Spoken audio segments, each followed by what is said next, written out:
Why did so many militant groups take root in the Sinai? What was it about this region, what was happening in Cairo that allowed the militants to prosper, so to speak? In terms of the domestic situation developments over the past 20, 30 years in Egypt, the Sinai has remained an area heavily marginalized, left out of development plans, out of national plans, and any region that's normally left without development and without care is also left without proper policing and proper institutional government work. In 1997, we all remember the Luxor massacre, and after this, Egypt led a massive campaign against the terrorist organizations.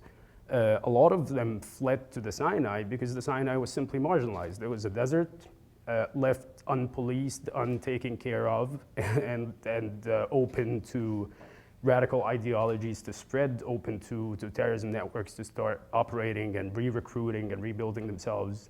Another wave happened, but from the Gaza Strip, and this is the regional comparative terrorism context, the bigger context. In the Gaza Strip, when the Hamas government led a crackdown against jihadist movements in the south in 2009, we had another wave of jihadis coming from the Gaza Strip taking refuge in the Sinai, which was more lawless, with the smuggling tunnels that started appearing almost 6-7 years after 1997. And it became basically a perfectly fertile land for radical ideologies to spread and evolve and for terrorist networks to start building themselves. After 2011, Egypt was left without a police department. The police department of Egypt was literally shut down in 2011, and the military was fighting to take responsibility for the country on the policing level and on the political governance level. And it was a very challenging moment for the country on the policing level and on the political governance level. And it was a very challenging moment for an military institution that did not operate on the street and should not be operating on the street in terms of general policing.